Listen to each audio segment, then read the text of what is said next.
Halo rekan-rekan sekalian, pada kesempatan kali ini saya akan berbagi tentang sebuah cerita yang seru sekali untuk dibahas. Beberapa hari yang lalu, tepatnya pada tanggal 2 Oktober tahun 2020, sekitar jam 8 malam, singkat cerita, ketika itu saya sedang berada di tengah obrolan panjang, mengenai pembicaraan tentang warisan benda budaya yang ada di desa Nyenang. Ini dibahas oleh dua orang tokoh kokolot, yang ada di Salam Nunggal, yaitu Abah Sardi yang merupakan mantan Ketua RW 03, dan satunya lagi, Bapak Udin Suciono. Di sela-sela pembicaraan tersebut, Bapak Udin Suciono menegaskan dan menerangkan kepada saya, ketika hendak saya tanyakan, tentang apakah ada sebuah benda warisan budaya, yang turun-temurun sampai saat ini masih ada. Yang anehnya, di saat pertanyaan itu saya katakan, beliau terdiam, termenung sejenak sambil mengerutkan dahi dengan menatap tajam sekali dan kemudian berkata, "Setahu saya, warisan benda turun-temurun di kampung Nyenang itu, ada banyak sekali. Namun yang masih saya ingat sampai hari ini hanya Gobang dan Wesi Kuning saja, bahkan keberadaannya pun yang masih ada saat ini hanya tinggal Wesi Kuning. Kalau untuk Gobang saya tidak tahu ada di mana."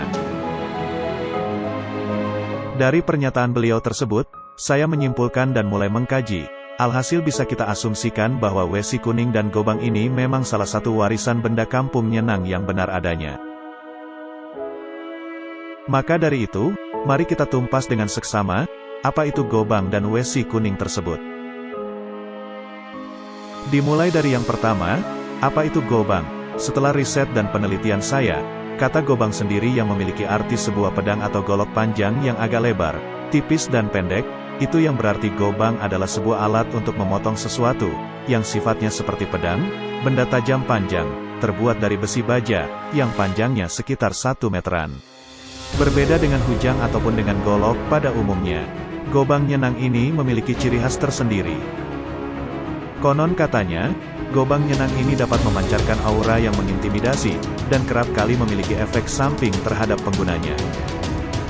Menurut keterangan sumber, kejadian ini pernah terjadi 2 kali, ketika saat sedang dititipkan kepada seseorang, untuk disimpan sementara, dikarenakan sedang ada pembersihan benda-benda pusaka di tempat penyimpanan.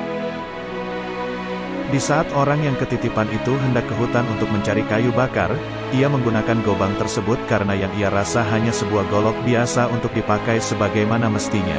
Alhasil keesokan harinya ia jatuh sakit, dan ini pun terjadi lagi pada pengguna selanjutnya. Bagaimana? Apakah kalian penasaran dengan Gobang Nyenang tersebut? Ya, jujur saya juga sangat penasaran sekali, seperti apa rupanya, rasanya, sensasinya, yang bikin saya parno adalah rasa intimidasinya.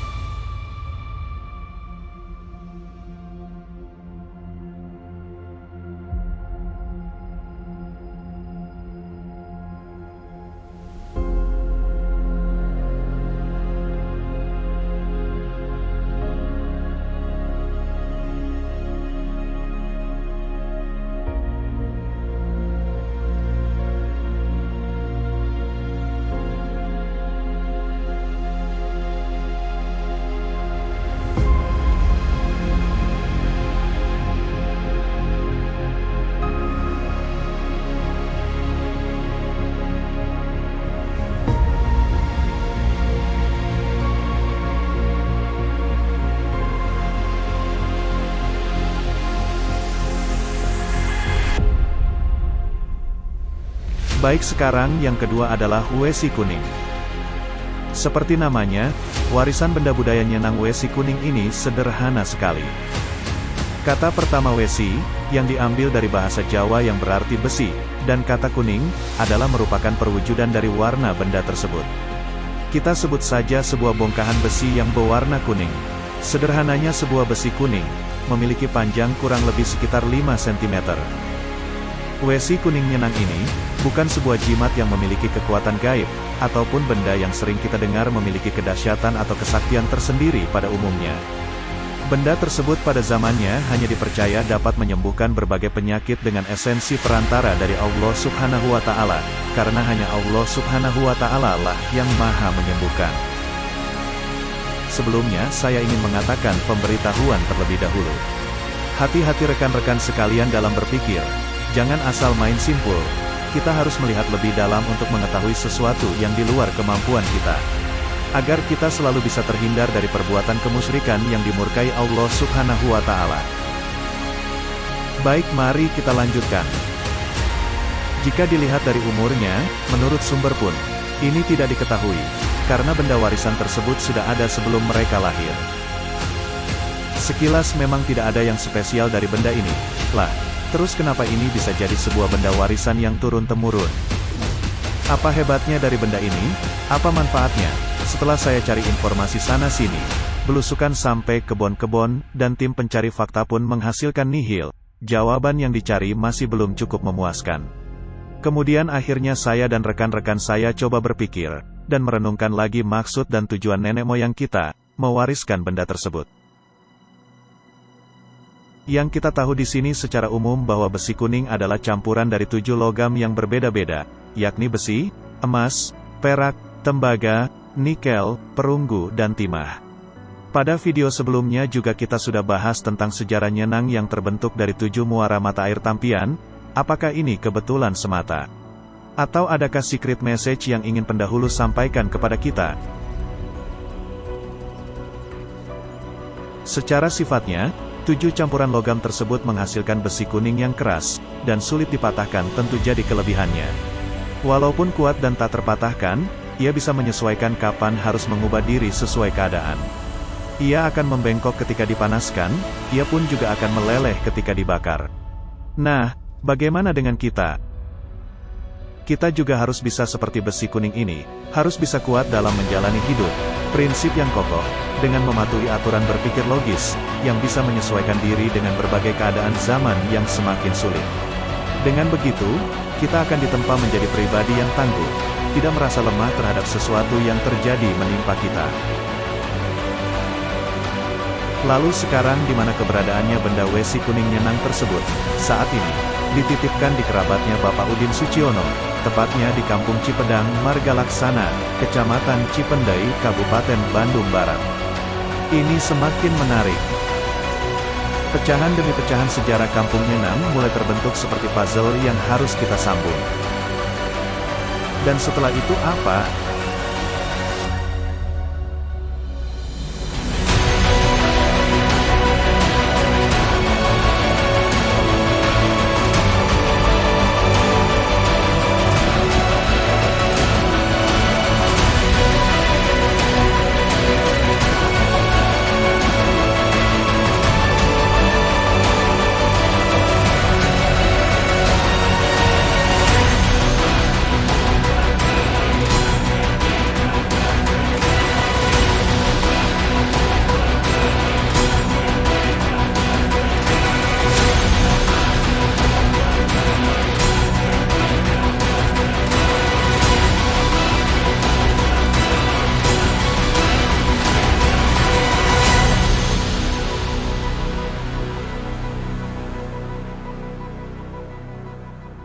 Sejarah adalah ilmu yang menyelidiki perkembangan peristiwa dan kejadian-kejadian di masa lampau, yaitu menyangkut perubahan yang nyata di dalam kehidupan kita.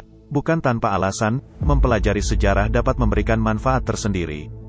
Manfaat belajar sejarah dapat memberikan kesempatan kita untuk memahami berbagai macam hal.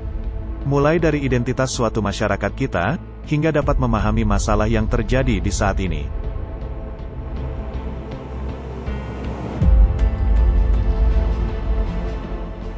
Selain itu, manfaat belajar sejarah tentu kita bisa lebih menghargai pendahulu para tokoh yang berkontribusi dalam membangun.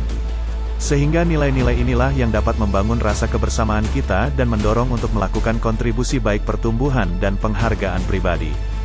Memahami peristiwa masa lalu dan bagaimana pengaruhnya terhadap saat ini dapat menimbulkan empati dan pemahaman.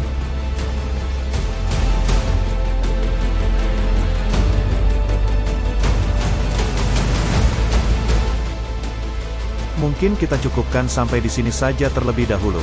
Karena durasi yang sudah terlalu panjang, tentu akan membuat Anda cepat bosan dan mengantuk. Ya, kamu yang lagi menonton, siapa lagi?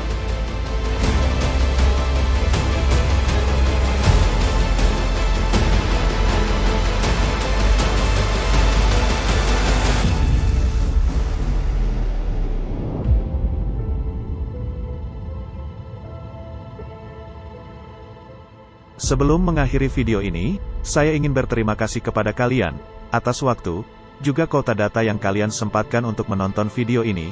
Saya juga berharap ini bisa cukup bermanfaat dan memberikan motivasi kepada Anda dalam berpartisipasi di circle kami. Meskipun video ini dikhususkan hanya kepada rekan-rekan seperjuangan, namun sifatnya terbuka bagi siapapun yang menonton. Kritik dan saran sangat saya harapkan dari Anda sekalian. Sejauh ini saya tidak ingin mengklaim bahwa narasi sejarah tersebut benar-benar 100% asli yang benar-benar terjadi pada masanya. Karena yang saya lakukan, hanya mengolah data tersebut dari berbagai referensi fakta dan narasumber, sehingga saya menjadikan ini hanya sebuah tesis saja, karena hanya Allah Subhanahu wa Ta'ala lah yang tahu atas perkara yang benar-benar terjadi pada masanya. Sekian dari saya, sampai jumpa di video penumpas fakta selanjutnya. Mohon maaf bila mana ada kata-kata yang tidak berkenan. Apa yang kita lakukan dalam hidup akan bergema di keabadian. Salam dari saya.